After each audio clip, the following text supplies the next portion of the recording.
Welcome, Alec, to the wondrous world of Survivor Vanuatu, Islands of Fire.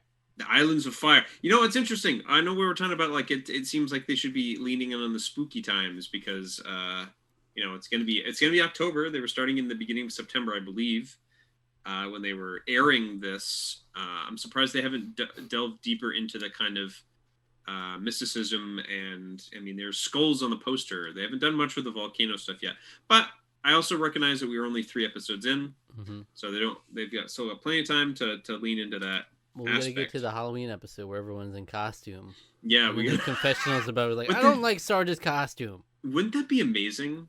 I like. No, they don't address it at all. Yeah, or they don't address it at all. They're just all dressed in costume. What about Survivor? With cosplay, just everyone has to wear cosplay the whole time. Cosplay. That would be terrible. That would be horrible.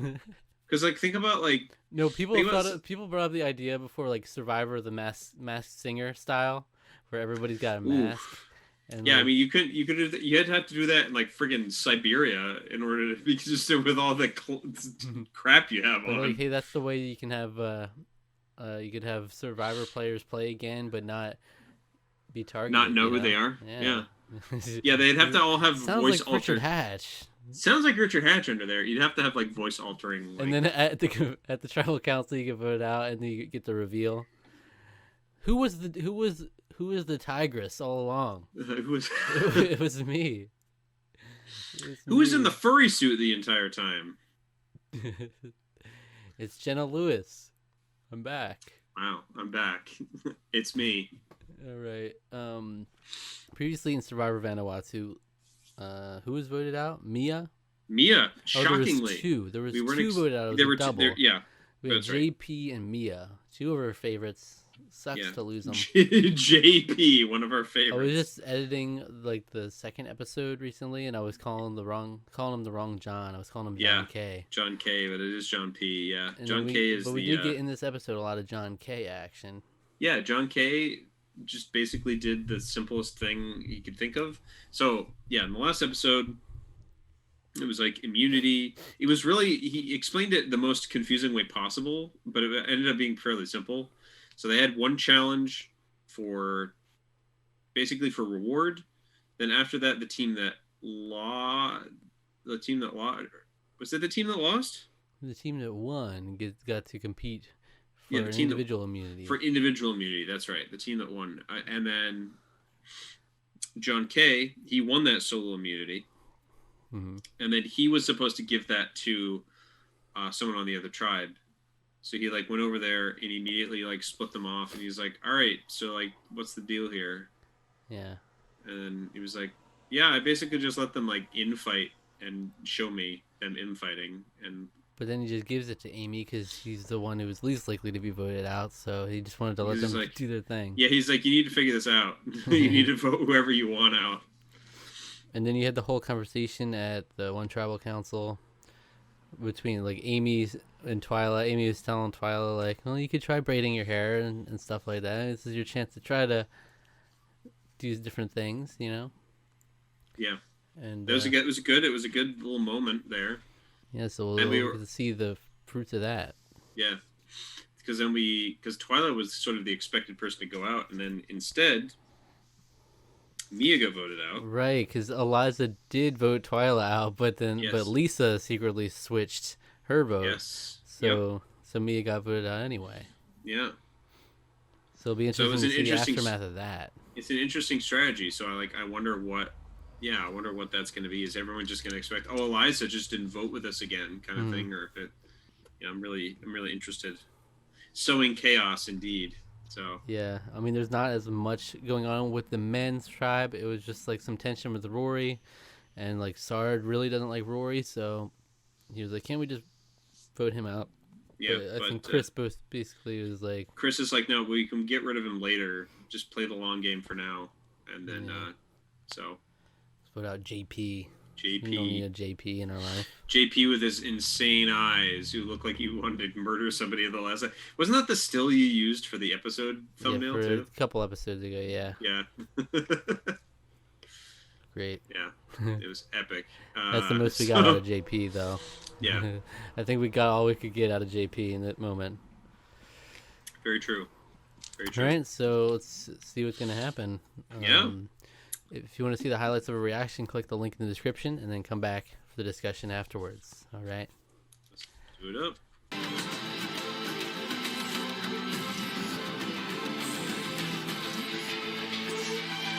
There you have it. That's episode 4 of Survivor Vanuatu. Brady voted out. There it is. I like this trend. We're getting the boring people out. Brady, we are getting the boring people get the out. boring, For sure. attractive white guys out of here. Honestly, Yeah. I've had enough of their shit. Yeah. I've had enough of that in this show for the last 20 years. These white guys have been getting too much for too long. These boring white guys. So it's about time they get their comeuppance. Yeah, they've been. I don't know. The young, strong, attractive white men. Yeah. Who Yeah, they can be taken down a peg. They can have one Survivor season where they're taking down a peg. I think it's fine. Brady. So can't we vote out the one black guy? And keep all the bland white guys? No, yeah. we got to keep him. He's way too interesting. He's a lot more interesting. He's just a wild character. He's like Brady was saying, oh man, or John was even saying they voted out of the good guys, the great personalities. We're like, who? All the interesting people are luckily the ones here. I mean, John P. had the crazy streak, but I think that was about, like, we even said, I think, during the episode, or maybe even before the episode, got him out of there. That was all he had to offer. But the Fab Five, will take them any day of the week, Fab Five. The Fab Five. You got Chad, you got Rory, you've got Rory. You got Sarge, you got Chris. Chris and Bubba. Those are some good people, interesting people on there. They're interesting people, yeah. So I do like the fact that Rory told Bubba in this episode that, like, your family is your weakness. Your family is your weakness. Yeah, where have I heard that one before? Sounds like it's like a supervillain saying your family is your weakness. You gotta leave them. Well, no, it wasn't even just that. It was like you have to leave them behind. You gotta leave all that behind. Well, that's like a Star Wars thing, kind of, right? A little bit. Star Wars is about family, and that's what's so powerful about it. Okay. So the women win 2 challenges today. They win the match game, which is the Mario Brothers 3 match game, which is the reward challenge, which gives them Da, who was awesome. That was great. He just basically, it was great because he showed up and he immediately started showing them around, like, this is how you do things. Yes, gave them a bunch of food opportunities, made their camp life a little more comfortable. So. And then Scout was getting all excited because he was like, "Oh, well, let's get him to," or was it Twyla? Always Twyla. Twyla. Never Twyla. Twyla. A fishy. Ooh. All right. Anyway. Amy said fishing. If that's what you're Amy, going for. Was it Amy that was like, "Could you show us fishing?" Yeah. Fishing. And then he took him out crabbing it. He's like, all right. I was like, poor guy can't get a break, But they all got so attached to him or emotional. Yeah, they were straight up like crying. That was wild, man. That was wild. But a great reward. I mean, they gave him not just immediate gratification, but long-term knowledge. So yeah, give them knowledge. It's like, there's sugarcane here. You can eat these plants. Get this thing down the roots here. You can make your shelter, make it more comfortable to lay on these. Mm-hmm. Yeah. It was just but what was wild was how, like, catty they all were earlier in the episode. And it was just like Eliza was upset with Lisa. Because Lisa defended her vote. It's just like, no, I'm not even gonna. We don't need to argue over it. And Eliza was like, well, don't you think it's kind of hypocritical that you did the exact same thing you got mad at me for doing? But Eliza, don't you think it's hypocritical that you got mad at her for getting mad at you? Well, she got mad at her because she had originally gotten mad at her. So I get it, even though yes, it's hard to tell where the hypocrite starts and ends. Yeah, where does it end? Huh? The olds are running the show. That's what I wrote down here though as well. The Fab Five is who were was it John K that said that? Yeah, I don't know if that's something he came up with or if that's just what they're known as. I don't know. But That's what you yeah, I call him, think it though. may be John Kay. Yeah. And then we had there was the whole like Sarge and Rory are feuding a lot, and Bubba's like trying to be the mediator. And He said like Bubba, who was talking about his family and talking about he loves his boys are his world. And it was like Sarge and Rory are like, he's like, all right, don't have me come between you two. Break it up. And it was like, oh, he's getting to take care of his boys right here. yeah, they gave Bubba the sad music treatment just for his little tiny moment about missing his family. I didn't think it was that dramatic. They needed to bring the music out, but well, he was getting choked up a little bit. It was sad. It was cute. yeah, but it's like, Usually what are you going to bring up every time someone mentions a family member? Yeah, I was gonna say that's normally reserved for like the like devastating stuff. Where like really like our camp is destroyed, or like it's gonna become a meme song every time someone mentions their family. It's, I miss my daughter. They use that in Outback. I feel like they use that song a lot in Outback because Outback was getting rough towards the end. They were really like they were really having a hard time with that one. So they were having a hard time in a lot of these seasons, honestly. The All Stars in Africa. It's rough. Bum, bum. But ultimately, yes, sir, win the tile immunity because the men were just chaos over there. No one listened to Rory, and everyone was barking their own orders, had their own ideas. Yeah, it was wild. It was, like I said, it was wild earlier. The girls were bickering, and all of a sudden we cut to when Daw is going away. They're all crying. Some of them were giving each other hugs for support. It was wild. The men were like, "Yo, we're gonna destroy this challenge," and then you immediately ignore Rory. Mm-hmm. He was trying to bark orders, and then he just sort of gives up. He just sort of gave up, trying to tell him what to do, and or didn't really know exactly how to solve the puzzle. Well, Jeff brings it up in the tribal council too. He was like, "Well, no one's respecting you." I was surprised that you were going to be leading the challenge, first of all, and then I was surprised because no one was listening to you. Because Jeff already gets the vibe that no one likes him. He's going to get votes every time so far. Yeah. And Brady is two of those tribal council. It was just one Brady vote. Brady's like, I don't like you. Maybe the second time's the charm, is what he said. Nope. It's like, dang, dude. Nope. Brady gets voted out, which, it's not the most exciting vote. Like, it is really just going down the Fab Five voting out the others. But, I mean, if we're going to have an unexciting path, I'll take it in this direction. I'd rather go this direction than if it was, like, five young guys voting out, like, the old people. Yeah, it is more interesting with older contestants. I think that's a more interesting sort of dynamic. Particularly because there's, like, older people get more set in your ways when you get older. Mm-hmm. So it's interesting having like the oldest people there were Sarge and Rory, and they're like freaking out at each other. And maybe it's just because they're making it farther than the young guys, but it seems like they all want it more, and they're all more in the game. Well, we haven't really got a read on many of their personalities, really either. Maybe there just wasn't much to go on, but it's like I don't remember. Yeah, the young. That's why it's like it's hard to say. We're losing the great personalities here because we've gotten very little entertainment from those guys. But yeah, and maybe that's partially because they're out early. But usually they try to get us to sort of care a little bit. Right. But like I think we got more out of Dolly in her short time than we did in the other guys. Her cute little hat, and then in fact she was the swing vote but couldn't make a decision. Yeah. So she gets voted out. Like that's makes sense. So, anything else worth mentioning? I mean, well, Sarge wanted to keep Brady. He was talking about wanting to keep him, but Sarge is like really the he's just got the worker's mindset. He just wants good workers. It's like I would take him to the end if I could. And I was like, dang. This is what I mean, where it's like someone had said, "Oh, Sarge, he's in charge here. He's in charge." I don't know if they're trying to throw him off the center. Maybe he really thinks that Sarge is the one in the lead, but Chris, to me, is kind of the deep fake, the mastermind. He's the guy that's. Well, it's like most of the time you have a guy that's out front and center who's like the leader. Yeah. But he's the leader in like the sense that there's the work the workaround camp and like general tribe vibe leader. But then there's people actually steering the alliance might not be the same person.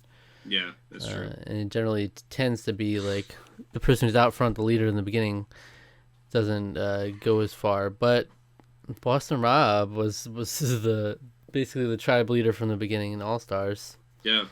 And he made it all the way to the end. So he like looked like he was the leader, and he was the leader in that one.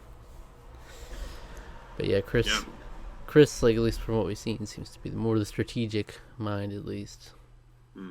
So especially when Sarge says he wants to keep Brady just because he's a good worker, he'll keep him the whole game. Yeah, it's just like that's not a strategic. That's not that much of a strategic play. It doesn't sound like it, but we'll see. It'll be interesting to see how the dynamic goes. If the women keep winning these challenges, could tilt it heavily in their favor. Because now they've won 3 out of 4 immunities. Yeah, so the men are willingly taking a risk here to do that. To vote out keep voting out all the young guys because like they're hemorrhaging people, I guess. They're hemorrhaging people, and that was kind of Jeff's thing at the end, where he's like, thinking about it this way is great, but then it leaves you with a lot limited options. And when you go into a merge, that's a lot harder to get in there when they're they outnumber you so tremendously. Mm-hmm. It looked like Jeff just didn't agree with them at all. He was just like openly saying, no, you shouldn't be doing it this way. Maybe he's upset because these young athletic guys are going out. And he's like, dang it. We cast these guys for a reason. Yeah, I'm not going to have... we want, when the merge comes, we want the sexual tension to reach an all-time high. It's like, we wanted Bubba to get voted out already. We want all these fat guys out of here. Get the schlubby white men.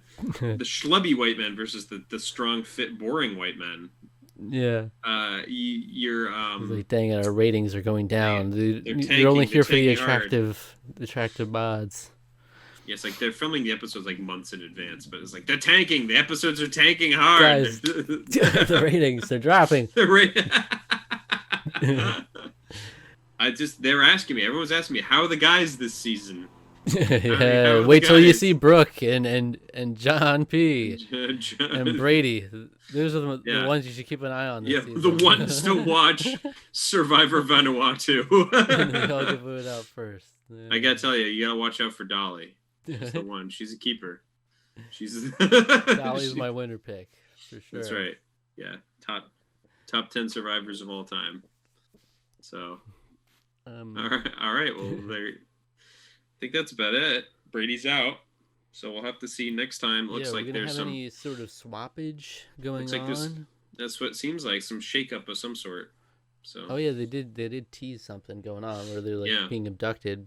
Or being abducted, and they're like, turn in your buffs. Yeah. One of the Vanuatu guys strolled up in a canoe and was like telling them to do something. So, yeah, it'd be interesting if they I don't know. I think it would be kind of wild to do like a kidnapping scenario where they like the whole tribe gets like shanghaied or something, and then they have to break their way out of a prison. and then they have to, I don't know what I'm saying anymore, but they have to like break themselves out of prison, and they have to like team up, and then whoever the people that like end up like teaming up or finding each other, they're the ones that get hooked up on the tribe. I don't know what's going on. What? We're gonna put them in an escape room. I wear you survive the escape room. And that will I worked 11 and a half hours today. Give me somehow determine the swap tribes from that. Yeah, that's right. Yeah, I thought you were just going completely fictional, like they're gonna get kidnapped and then it's like they have to actually fight their way out or something. The producers have to get the machetes. Fully scripted episode where it's like Jeff goes to the women's tribe. He's like, the men have been kidnapped by the locals. So they have to fight and get them out. We're praying for them. But you have to leave one behind because we can't have too many members. Guys, there's only room on the boat for 5. So we're gonna have an impromptu tribal council right here at the prison. All right, who you can be voting for? Sorry, you're gonna be left here. Sorry, peace. I do think it would have been funny if they like framed it like whoever gets voted off, they like throw them in the volcano. They just pretend like they're like actually getting murdered. Your torch gets snuffed, but you don't. You don't get snuffed out. You're getting incinerated. Do they just do an awkward like cut where they just push them off? Ah! Switches to a dummy like partway down. That's tough. That's tough. You have this epic camera shot of like a dummy hand being like submerged in the lava. If you don't make the jury, then you get thrown in the volcano. But that's why everybody desperately wants to make the jury, because you get to survive at least at that point. Yeah. At least you're not getting cast into a volcano. It's a tough break for the young guys. Yeah. All right. So stay tuned for next week, more Survivor Vanuatu. All right. All right. Oh. Almost forgot. Who are you going to award the MVP award to this episode? Right, MVP of the. I think the last episode was Twyla. I think I gave it to Twyla. Can I give it to Da? You want to give it to Da? He's not really a member though. He's gonna vote in the next tribal council. So I think I'm gonna give it to. I'm gonna give it to Bubba. Bubba. Why Bubba? I was really touched by his little story. I know we kind of made fun of it, but the music got you. But the music, no, it didn't really. The music got me. Yeah, no, I mean, like, I just think that he made some like good points where he was talking to. I mean, I don't know if he's necessarily right, but he's trying to stick in people's minds like, who do you think's really leading the tribe here? Mm-hmm. You know, he's getting you the whole thing. Yeah, but talking with a young guy, it seems like they're trying to make. He was saying it was Sarge though. That's what Bubba was saying. That's what I know. That's what I mean. Oh, okay. I don't necessarily think he's right, but that was an interesting conversation. Like it was a good conversation that he was having with John Kay. His story with his boys. Yeah, that's it. Sarge and Rory are his boys. There you go. Interesting. Yeah. Interesting. I like Bubba in this episode. It was good. All right. Well, stay tuned. Stay tuned. Zach, what video should the fine watchers of this go watch after they complete this? They should go watch. They should go watch last week's episode again. Okay, yeah, I mean it was a great episode, so absolutely. Makes no sense. Yeah, go watch Survivor Vanuatu episode 3 again. Yeah. Do it. Makes sense to me. Makes sense to me. Thank you for watching. Subscribe to the channel. Subscribe to our podcast feed. Like the video. Leave a comment. Hit the notification bell. Follow us on Twitter. Like us on Facebook. Tarqaron TWOK. John K.